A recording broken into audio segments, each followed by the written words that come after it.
behest of the editor. We'd like to remind you that the Voice and Viewpoint is San Diego's oldest African American publication.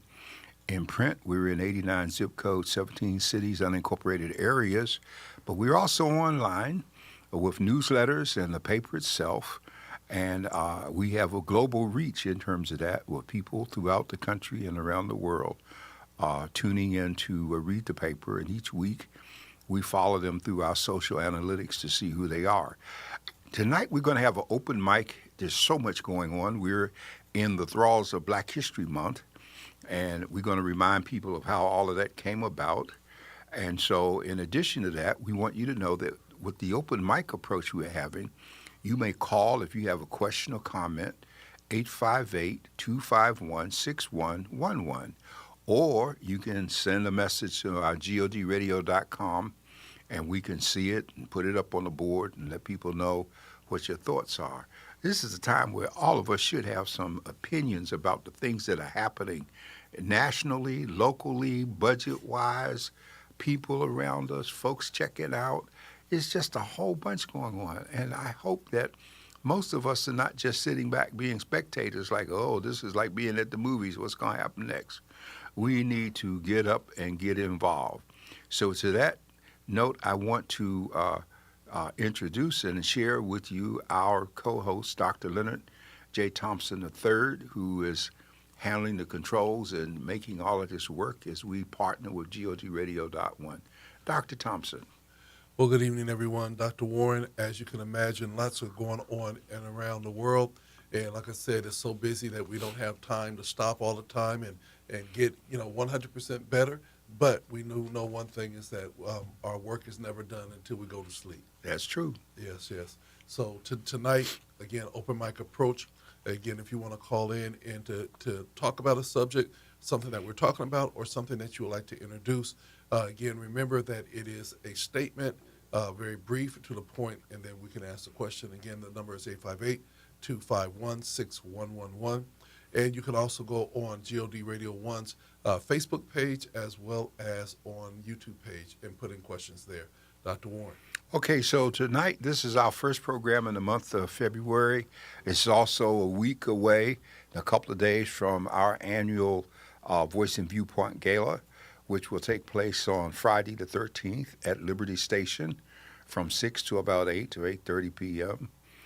It's a dressy event. We're going to honor and recognize people in our community from a number of walks of life, and I think it is a classy event where one does not want to miss. But let me say that as we enter into February, we are celebrating the 100th anniversary of what started as Negro History Week by the late Dr. Carter G. Woodson. And then we went from Negro History Week to Negro History Month, and it's kind of ironic that it would be the shortest month in the year, but nevertheless, it is what it is. And Dr. Woodson spent a lot of his life in Washington, D.C.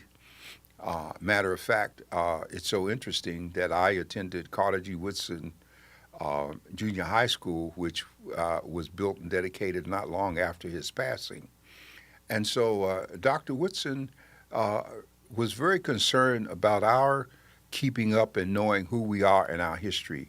Initially, he founded the Society for the Study of Negro Life and History, which is today has been renamed and expanded to be the Association for the Study and Culture of the Association for the African American, the Study and Culture of African American History.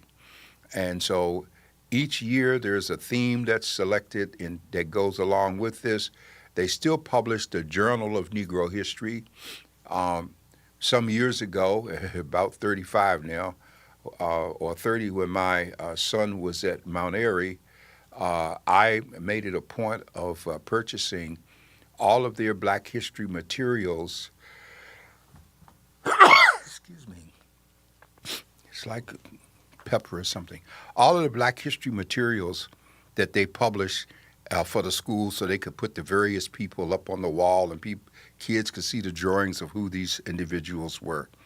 And so most of us go through life without even being aware of the contribution that we as a people have made to this country, and it's very significant.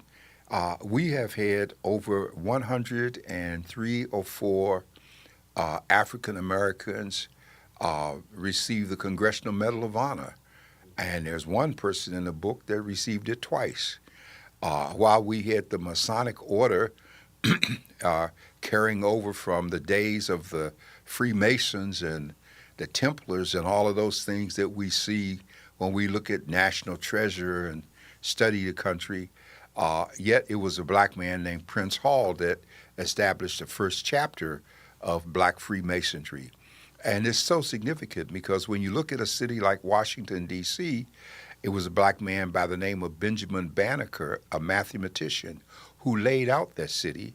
And that is very unique because Washington, D.C. is 10 square miles, and it is by design a district. It does not sit in any state because the founding fathers did not want any state to claim it as the capital.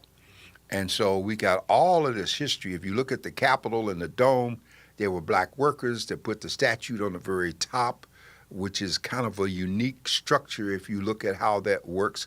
If you stand on the inside and look up, it's almost looking at an American version of the Sistine Chapel that Michelangelo painted. And if you ever watched the movie The Agony and the Ecstasy, you get some insight into the scaffolding and what it took to do that laying on his back.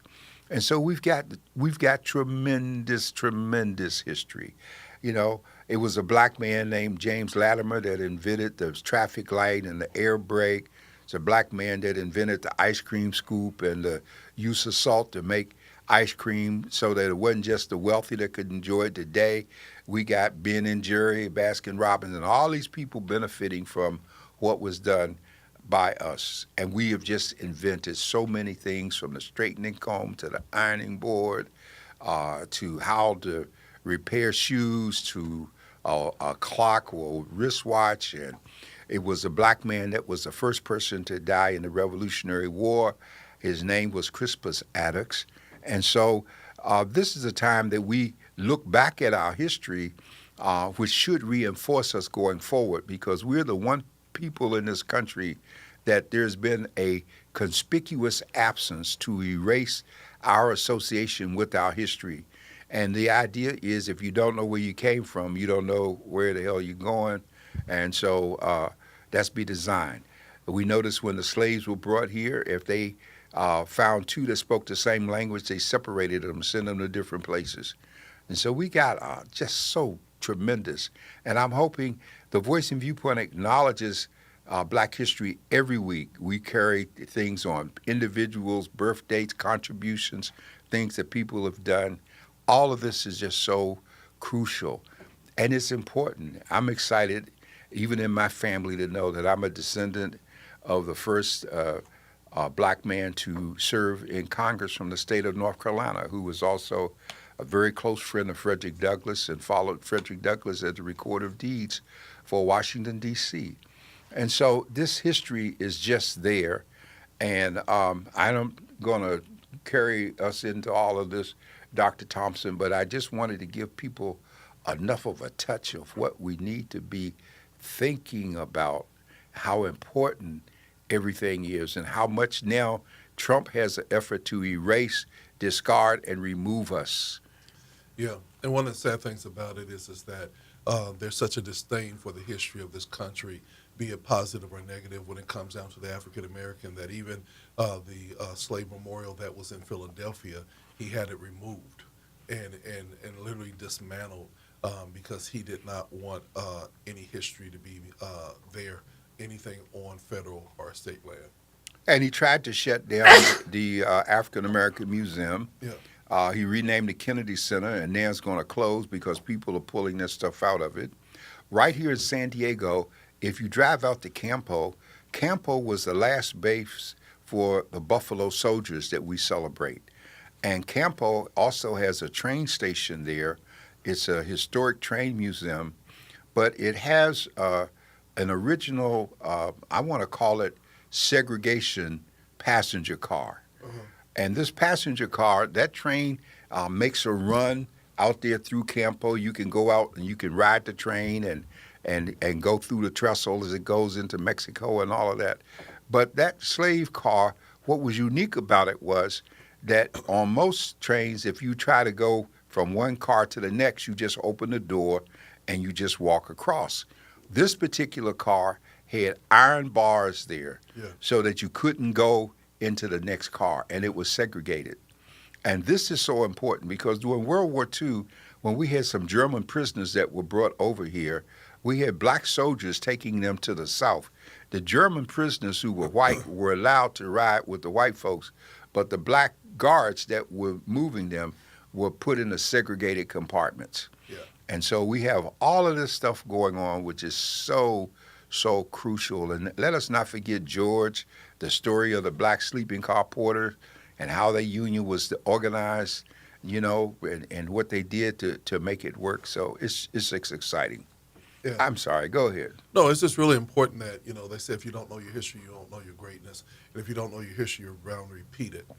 And so it's so important that in this time, in this season, that we learn history, not only the history of African Americans, but history in general, and know the true story. But for us as African Americans, we have to fight very strongly to make sure that our history stays relevant and is relevant and not bypassed as a figment of people's imaginations. I believe that in anything, if you consistently say something over and over again, no matter how false it could be, people will begin to believe it because that's all they're hearing. And so we have to make sure that our voices are louder and more prominent and more directed than other people that want to be negative and just want to advance history. Again, our current leadership celebrated Hitler, and nobody wants to talk about that. You know what I'm saying? But, that was a horrible history in the world. But yet and still, his energy is that way, that there was some good with Hitler. And I'm like saying, come on now. But if you say it long enough and you say it in the right places, people start believing it. Well, most people don't know that Hitler got the blueprint for what he did in Germany from America, okay? Because he saw how we were treating people. And a lot of us still don't understand Jim Crow, segregation. We've gotten away from so much. And we have, even in San Diego, Dr. Thompson, 25, 30 years ago, we were doing a number of things in this city. We had the Encano Street Fair. We had rites of passage for young black men. And we had Saturday classes in school at our various churches. We had our churches like Bethel AME that opened up their auxiliary building for a place for people to sleep at night with men from the church standing guard over the people who were there. We had all of these residential things that were taking place. And this was before we did Gold Coast and the Black Chamber. And we just brought people here. And we had exciting times. The hotel that we had downtown was a hub for us in terms of black culture. Logan Heights and the lower part of Imperial Avenue going into downtown, black shops, store owners, and all kinds of things that were happening. And yet today, you can't find a black-owned gas station. You can't find a black-owned cleaners. You can't find really black-owned stores. You got a few black-owned carryouts that have been established. But the oldest institutions in our community have always been the church and the mortuary because they were strong. We have lost last year Anderson Ragsdale, a mortuary that was in business for 130 some years, gone, and all the culture and everything connected to it.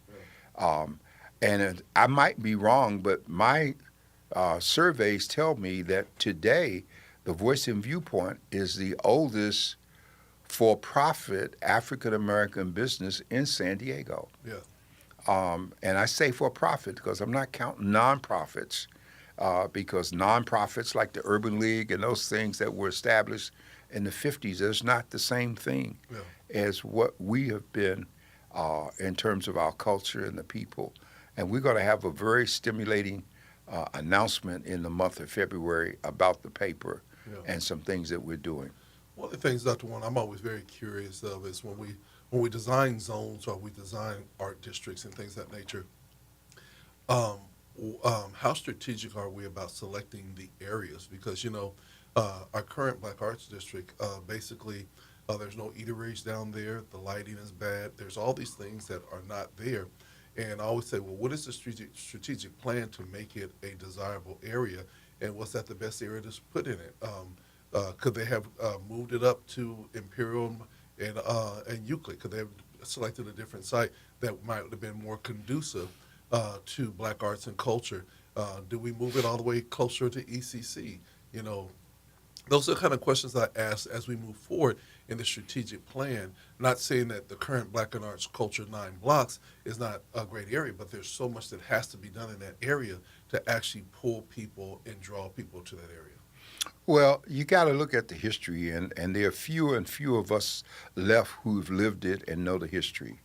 I mean, we had people like Eddie Edwards, 30 and 40 years ago, a gifted artist who did murals that were all up and down Imperial Avenue. Yeah. Those murals have disappeared. Nobody knows what happened to them, can't find them. Downtown, across from 101 Ash Street, which is now a parking lot, we had Joyce Galahad, Galarosa's restaurant. Yeah. Well, beautiful Western African American painting murals on the building, inside and out, a place to go and eat. Food was great and the whole thing. Lost the lease. Next thing you know, it's just a parking lot. The building is gone, and all those things have been removed. So this is what we have experienced, a removal. Yeah. A removal. Let us not forget that where the garden is over there on Market Street, the Urban League had bought a building and was a community storefront walk-up where people could come in. On both sides of the Yes. street. And they went from that building to Gateway, which was a wise investment because the building that they got at Gateway, on the backside of it had a dialysis center, which was guaranteed income for them. And they did not keep the building up. They lost the building. Today they're at Fairmont University in a high rise. You got to pay to park and catch the bus and go through all kind of changes to get there, and they're still not providing the kind of services that were being provided. Yeah, and some of the things about it is that I always look at where we were back then and how we got to where we are now. Sometimes those things happen because of poor money management by previous administration, and some moves had to be made so that we would have a still yet viable urban league. My question I want to go back to is the Black Arts District. One of the anchors of the Black Arts District is Marie Whiteman Park. My question is, what is it going to take to literally reopen that park? Because that park to this day is still not open. I thought it was open. No, if you can't drive up in that park, you cannot take your car and take Oh, it no, down. you can't take the car. You can walk across the bridge, I think, and Bathrooms walk are around still it. Yeah. bathrooms are still in poor conditions. Yeah. And it doesn't have the accessibility to it. And I'm wondering, when will we totally renovate that park and open it up? Well- Because that to me is a key part of the Black Arts District, and that should be a focal point. Because once you start getting people coming and doing things in that park, most of the things are on the front half, closer to the street, not really in the park. Well, yeah, and then we lost the building that was the Girl and Boys Club, even though it's in the community and is doing some things.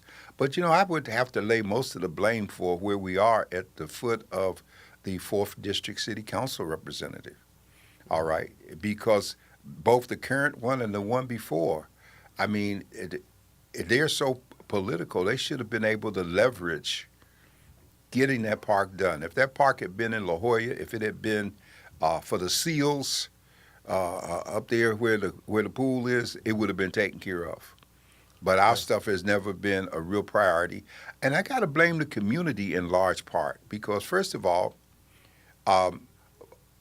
90% of us don't vote because every time we have an election, the turnout is minuscule in terms of how people get elected. So that's a part of the issue right there. We don't vote. And so the powers that be, they don't make decisions based on what's right and wrong. They make decisions based on counting.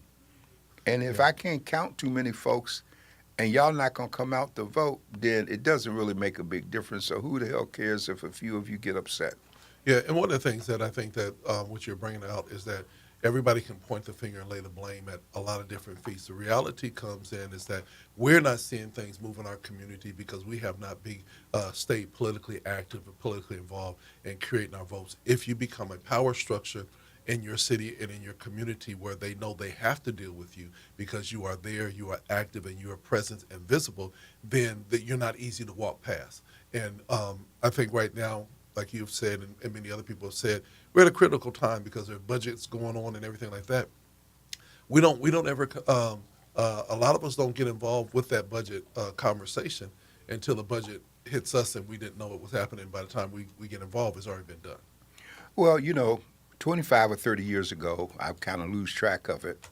Um, the budget before the internet, the budget when it came up, uh, the public didn't get to see it. I fought to get the budget placed in every library so people could go to the library and pull it up and look at it. Uh-huh. And so that was the start of this thing. We still don't look at the budget the way we should.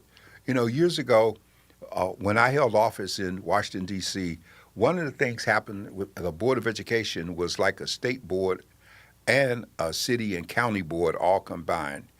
And we had a budget that the public couldn't understand. And I remember taking that budget and throwing everything out and rewriting it from scratch, uh, implementing what they call zero-based budgeting so that people could understand what was in it.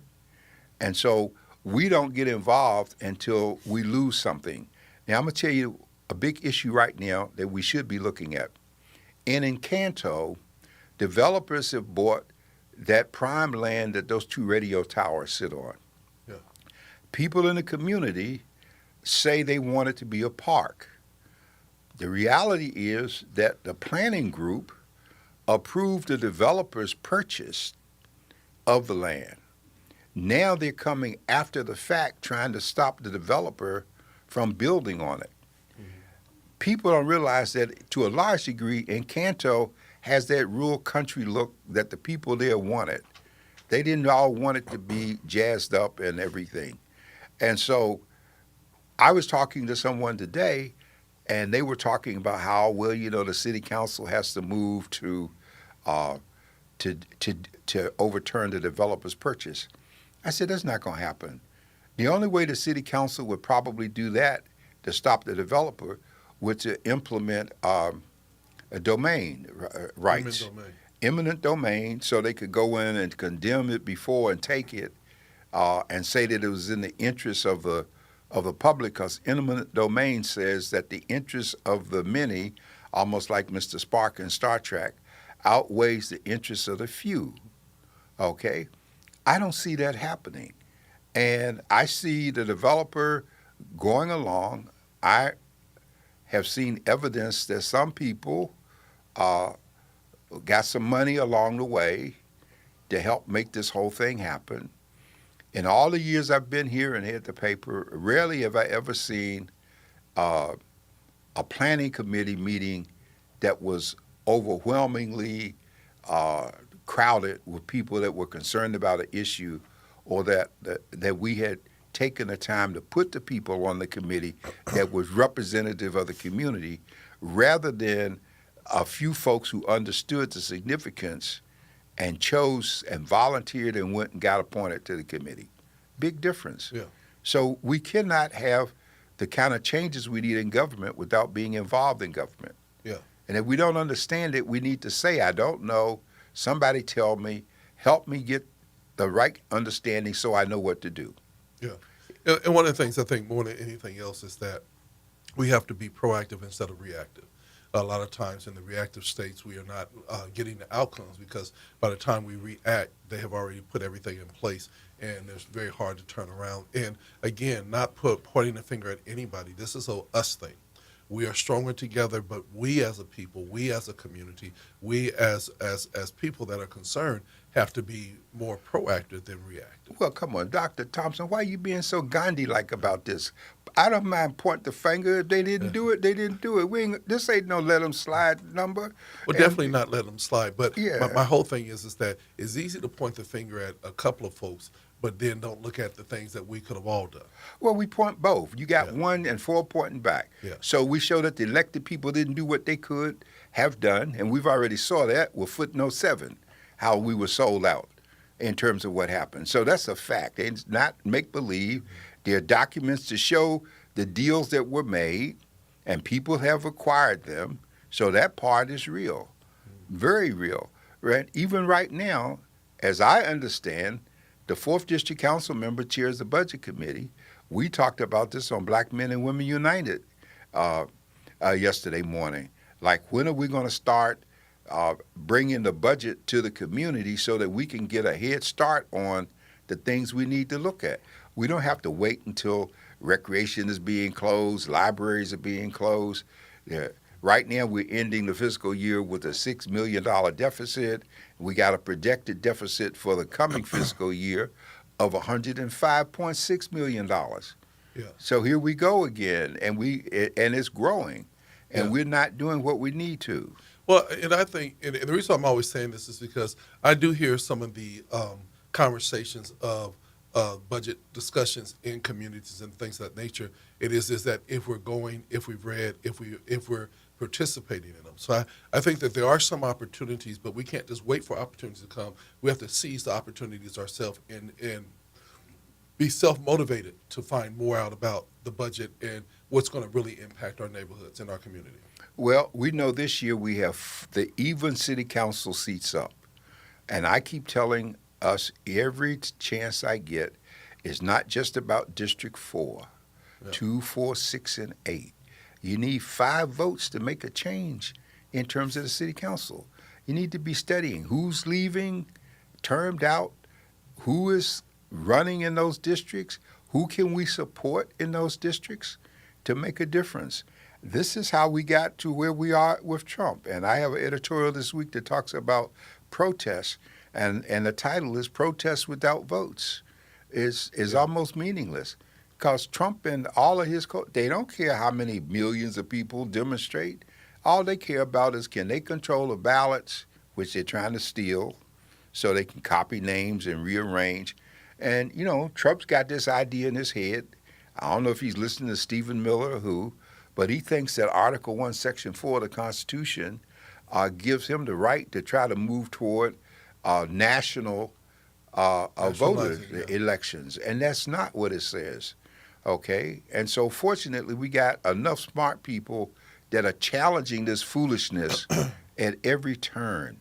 But I commented last week on the fact that we could learn a lot from the people of Minnesota.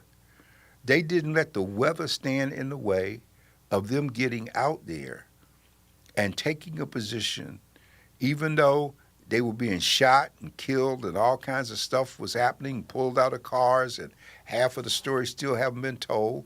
They were being told yesterday when people were brought before this congressional committee to talk about Homeland Security and the treatment by ICE people. And the very committee had not one Republican show up because they didn't think it was important. Well, And so we've got to get up and get involved, Dr. Thompson. Well, you know, one of the things that's very funny to me is that we always talk about budget and not having enough for this and not having enough for that. My question is how is all of this truly being funded? Now the National Guard is supposed to have body cams. How are those being funded? They're not being loaned. They're being bought. How is that being funded? And how are we consistently going from here? We were over in Venezuela with a whole battle group. Now we're over in Iraq with a whole battle group. All of that's money. And my thing is, where's the money coming from, and what is it being taken away from to keep funding all these personal things? Well, you know what the money is coming from. Is being taken away from child care, is being taken away from the whole idea of health care and the difference in terms of affordable health care, what could work, is being taken away from existing programs, from Health and Human Services, from studies, from universities that are losing money with their grants because they're not dancing to the tune that Trump wants. And Trump doesn't have the authority to do what he's doing in terms of rearranging and taking funds away he's doing. But we have a dysfunctional House of Representatives which has an oversight responsibility according to the Constitution. And that's why I keep stressing we need to look at every congressional district that a Republican is sitting in Congress from and find a person to run in that district and fund that person with the understanding that they are going to be instrumental in revoking this stuff, impeaching the necessary folks that need to be impeached. Okay? Because the Homeland Security director needs to be impeached. The Attorney General needs to be removed in terms of what's going on there. The authority clear doesn't exist. What's his name? Robert Kennedy Jr. should be pulled out of office based on what he's doing to health care in this country. Yeah.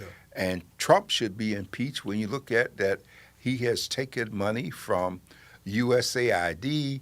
They let foods that people need go to waste rather than even giving them to the NGOs that would have used them. And now we're about to play a role in dismantling the United Nations because Trump has said he's not going to pay any dues to the United Nations. He's not going to pay any dues to NATO. And the only thing that's getting his attention is there is a gentleman who's a billionaire who gave over $100 million to the Trump campaign, and he is now raising questions about the extent to which they're messing with the Federal Reserve and seeking to the fact that that family, in the first year, Trump's family has made almost $4 billion just blatantly and openly accepting gifts, making deals, ignoring the emolument clause, which speaks against gifts. There was no way he was supposed to have accepted that airplane. And he's lying about, well, they're going to redo the plane, just like they're going to rebuild, the East Wing to the White House and all of these grandiose things that he has in mind. And he's just spending. And if long as the director of the Office of Management and Budget is in his hip pocket, the Secretary of the Treasury is in his hip pocket, the Attorney General is in his hip pocket, the Republican leadership of the Congress is in his hip pocket. He has everything right now. The Supreme Court is in his hip pocket. So he's got all of the elements. Never before in the history of this country has one person pull all of this stuff together in such a way that they have become a clear and present danger in terms of democracy. Yeah. And the question comes in is, when is enough enough? You have all these elected officials, you have all these branches of government, you have all these supposed to be safeguards, but it seems like he is able to get around every single thing, and no one is stopping him. And almost, I would say that the Democrats seem like they're absolutely afraid to even move. The Democrats are a wet noodle. You know, it's tragic because they could do so much more than just make grand speeches, but they're not. And the Democratic Party has taken the black vote for granted, and every election they do it over and over and over again. It's projected they're going to do it in 2026. They don't put the dollars into our communities that they put in other communities to get the vote, and they cherry pick us. So they don't spend money in California because they figure we won't have to worry about California. But we're going to spend the money in Florida. We're going to spend the money in South Carolina. We're going to spend the money, in New York. We're going to spend the money in all of these places that have Georgia that have large black populations, and we're not going to worry about the rest. And I, as chairman of all of our papers, I'm in the process of trying to engage in conversation with the heads of the Democratic Party. Like, really, are we going to go through this again? Because as much as people are protesting, we could mess around and have Trump's people retain control of the House of Representatives. Yeah. And I think what the Democratic Party has to understand is that the black press, no matter if it does say the black press, it is being read by multicultural groups of people, and they're getting great information. And so it is a viable source from black radio to black newspapers to black media. And the mistake that they do is they, one, take it for granted and then overlook it. And anytime that you overlook a powerful source, eventually that powerful source will then turn on you and bless someone else with it. And it almost seems like what's happening right now is the independent party is becoming the party of choice of the disgruntled and people that are fed up with both parties. Well, it has been for a very long time. In California, there are more independents registered than Republicans. And so they are the party. And the idea is that the Democratic Party has to break through and massage the independent vote to bring it over to it because people are tired of both parties. Yeah. They really are. I've been a Democrat and held office as a Democrat and done stuff, but I think the Democratic Party, I'm embarrassed by it every time they get in power. Even with Kamala Harris, she comes from California. She raised $1 billion, and she did not want to spend any money hardly without black papers to get the black community because she was assuming that she already had us in the bag, and therefore she didn't have to do anything. And that is a recurring issue that we have. If we don't put the dollars to reach our community, we understand dollars for everything else. Corporate America understands marketing campaigns. And I continue to say that there are only three things that corporate America is afraid of. Only three, no matter who you look at in terms of the stock market or whoever it is. They are afraid of lost profits, okay, bad publicity, and votes cast against their interests. Those are the only three things they care about. Yeah. And Trump, even the little maneuvering he's doing, because pressure was coming on him about trying to buy Greenland and messing with the Federal Reserve, the money people were saying, oh, no, because it was impacting the stock market. That's the only thing that got his attention. He does not care about America, about protests, about what's right, what's wrong. He does not care. Even after he was told that Renee Good's father had been a supporter of his reaction was not, I'm sorry about the loss of your daughter. His reaction was, does he still support me? Really? Yeah. It is always, like his niece said, it's always at all times all about him. And I blame us for letting the devil rule and not standing up. Thank God that every week now in this country, and we got to say this, people are mobilizing and protesting. And on March 28th, is supposed to be the biggest protest of No King's Day ever, which is so significant. But what I'm seeing as I look at the numbers of people that are lining up in cities across the country, there's an absence of African Americans. Yeah. And a lot of us are talking about we're going to sit it out because they didn't get involved in Black Lives Matter. That's not true. It's every time I looked at Black Lives Matter issues, especially during the pandemic, it was white folks that were out there, young whites that were on the firing line. Always. And so here we have an issue that we're impacted by, and we're going to have a grudge because y'all didn't march with us the way, so I don't care. Don't care and see what happens. Yeah. Okay? And again, my philosophy is that we're stronger together, and to be able to go up against a tyranny, the tyranny of Donald Trump, we're going to have to come together. We're going to have to lay aside, like they say, every weight that so easily beset us, and we've got to press towards the mark. The mark is to try to balance the balance of power and make sure that we just don't have a rubber stamp. Because, again, I've never seen a president in my life just randomly change names. Well, Kennedy Center now is going to be Trump Center.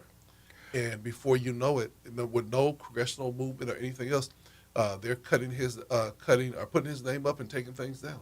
And my whole thing is, how is Congress allowing that to take place? Because he's basically saying that you have no power. You're not going to stop me. I'm going to continue to do it. But we're going to change the Department of Defense to Department of War. So he's literally telling the American public that he wants to go to war. And so he wants to change everything, and the Congress is saying nothing. Trump's model is Putin and all of those despots in various parts of the country who are ruling from an authoritarian standpoint. And his goal is to try to take America to that point so that he can either be in power forever or he can control it. Now, you know, there was a time about 30 years ago when Putin and I might have the time frame wrong, but I remember when Putin was elected and he termed out. And when Putin turned out in Russia, what he did was he had his vice run, and the vice stood, but he controlled the vice until he could run again, because he couldn't run a consecutive time, but he could run again. By the time he got a chance to run again, he had changed everything, and that's why he's still in power today, and it's not happening. And that's Trump's attitude. Trump's attitude when he came back, this is just year one, and he came back from the standpoint, I'm going to wrap it up so that it's all about me. There is no authority, and the people are in court challenging for the FBI going into Georgia and taking all those voting records.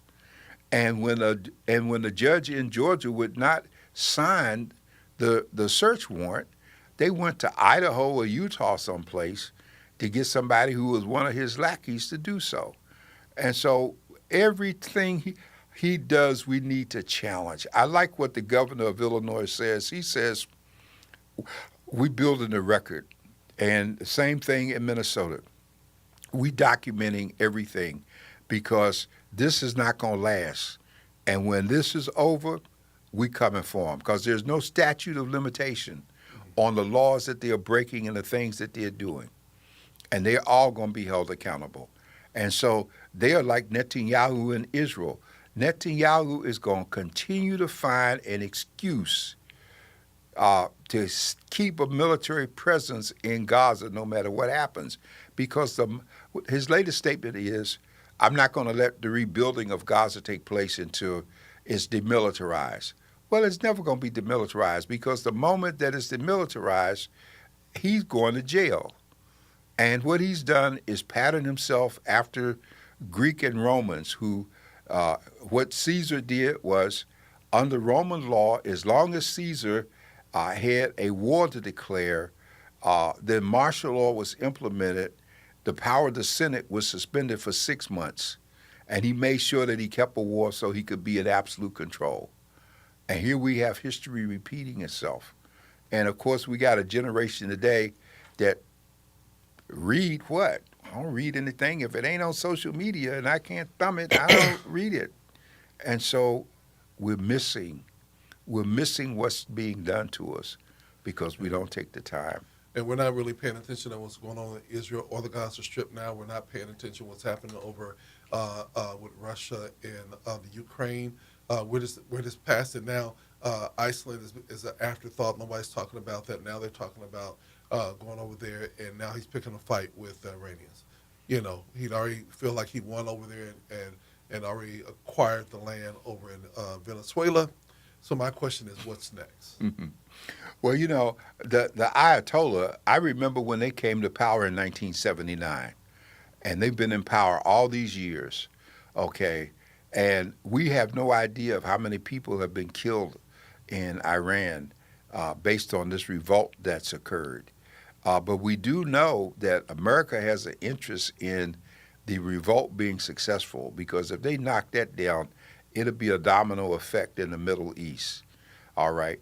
They're not going to let that happen. And Iran is rattling its saber. It reminds me of Saddam Hussein, who talking about it's going to be the mother of all conflicts.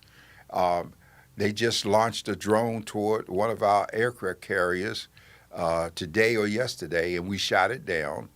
And we got such a military presence over there that when we do hit them this time, it ain't going to be a chance to hardly regroup, because they already said they're coming for all of our military installations. And so all of this takes America's attention off of affordable care. Yeah. It takes us away from looking at all the high-powered people that are involved in those millions of documents and photos for the Epstein, and the fact that those files have not been turned over as they were supposed to, because the attitude in the Department of Justice, Pam Bondi's attitude is, like Trump, I can do what I want to do, and the hell with you and what you think.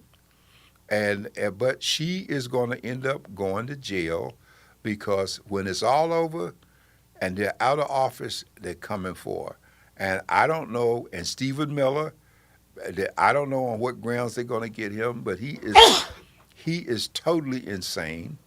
and they got to figure out how these people. So, yeah, we know what's been done, and I think America will be stronger for it because when we come through it, we will never allow ourselves to be put in this position again. Well, the question is that I think they believe strongly that they're going to be able to get J.D. Vance in, and with J.D. Vance could then step down and make Donald Trump president again. J.D. Vance can't get in and step down and make Trump president. That dog won't hunt. And J.D. Vance is going to be impeached himself when it's over. Now, he going to run for president, but he is not presidential material. He doesn't have the money. Trump's money is his leverage because people respect money and they think because he's a billionaire and he was poor maybe when he came and he owed all that money to the lady from the lawsuit in New York, but they have more than made up for it in terms of what they've gotten so far. Even Melania's documentary deal brought millions to her from Netflix or HBO, whichever one it was, or maybe it was Prime, I think, that the money came in. So we can look at that, but let's not lose track of the fact that people can't pay their rent. All right. Food prices are still going up. You almost can't go in a store without spending $100, and where are you going to get the money? You can't afford your medication if you need it. So now you got to choose between medicine and eating. You got to choose between medicine and paying your rent. Your utilities are up. City of San Diego is killing people. Water rates are going up. Trash fees are going to go up. Who can afford to go to Balboa Park if you live here? You can't afford to go to the park. And the park is going to, San Diego is a tourist destination for now, but it's going to kill the tourists who come here with the kind of fees that they have. Yeah. It's almost like in New Jersey, Atlantic City, where the casinos are. I remember I had to fly there once to give a speech, and I flew in. I got an Uber from Newark to Atlantic City. The people paid for it. I checked in my room. I changed clothes. I made my panel presentation. I went back. I changed clothes. I got in my Uber to go back to the airport. This is all in the same day. And it cost me something like a $50 or $60 tourism tax. Yeah. And I wasn't in the room an hour. Yeah. In terms of just having a place to change. Yeah. Okay? And so this is what's happening to San Diego. They keep raising these prices, and pretty soon people are going to stop coming. And right now, you know, this is the season. The airfares coming to San Diego from anywhere right now are up through the roof because everybody else is in a cold freeze, and we walk around 80 degrees hot, and people want to come and be here. And you can't hardly find a flight to get you into San Diego that's not booked to the max. Yeah. And everybody is, you know, they're crying, but they're going to the bank. Exactly. Yeah. Well, with that being said, Dr. Warren, let's take the last few minutes to talk about the upcoming Voice and Viewpoint, the edition that's coming out this week, as well as the gala that's coming up. Well, you know, you're certainly right, and the gala is coming up next Friday. It is virtually sold out at this point. I think there are a few seats left. The session that's advertised with Freeway Ricky Ross is important because some people will probably wonder, well, why are you bringing this former drug dealer in to have a conversation? But his very presence is an indication of how the paper has been influential in the past in terms of impacting lives and news. We were the first black paper to carry the story about the Iran-Contra drug deal in L.A., which he was a part of. And it was Dick Gregory that asked us to interact and visit him because he knew that threats were being made on his life because the government had lied in order to get a conviction.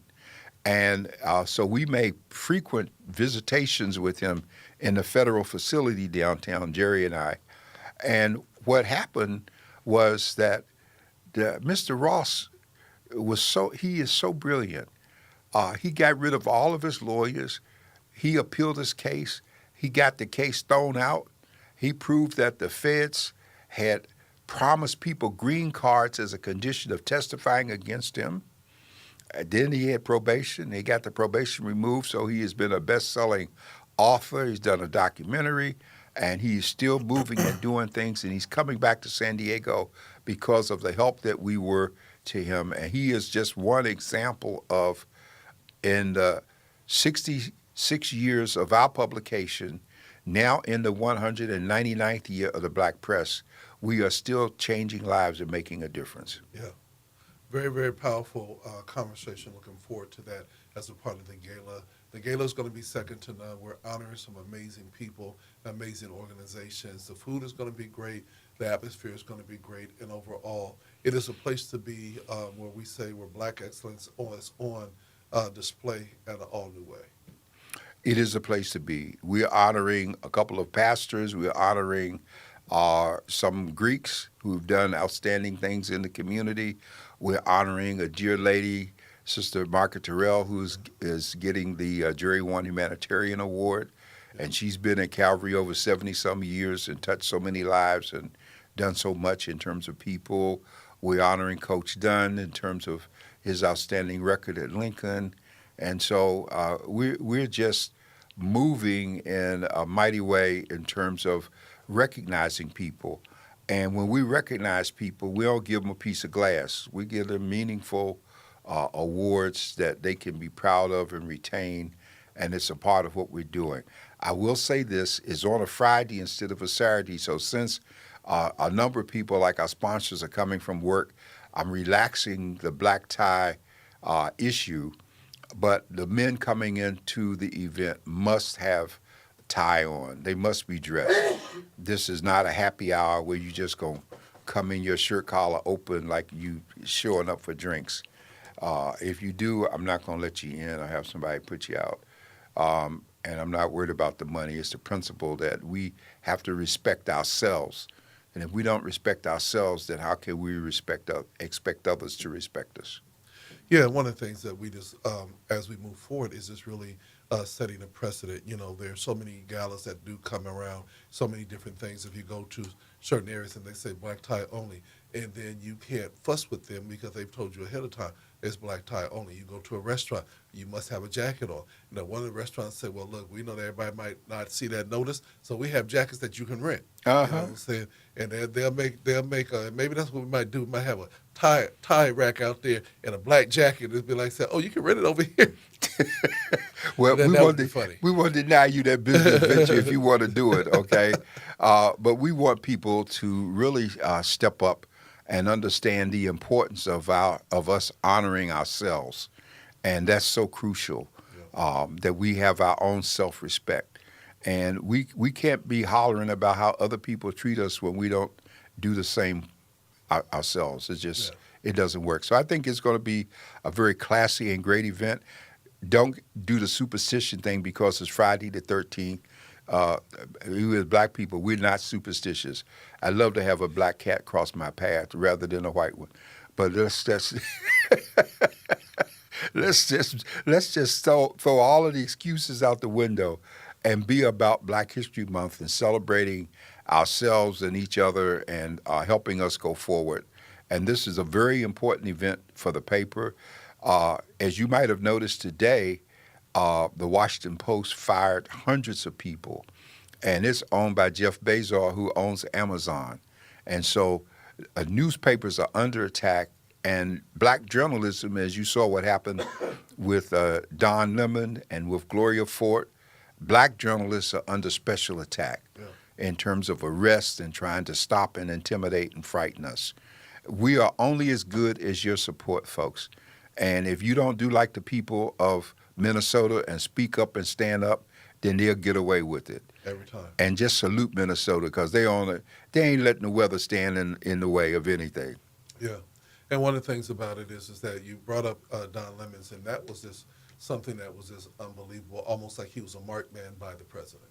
He was a marked man. The president's always been mad with him. He's always talked about the president. And the things that he did in terms of being in the meetings, you know, they tried to come up with 20-some allegations, but he was there covering what was happening. He wasn't orchestrating. Yeah. He was covering. And so we need to just let's take lessons from Minnesota. Minnesota is raising rent money for its immigrant population. They are passing a rent moratorium because people can't go to work out of fear of ICE grabbing them. And even though today it was announced that 700 agents are being pulled out of there, they still had 3,000, so it's still 2,300 or so, or at least 2,000 still left. Yes. Looking to round up people.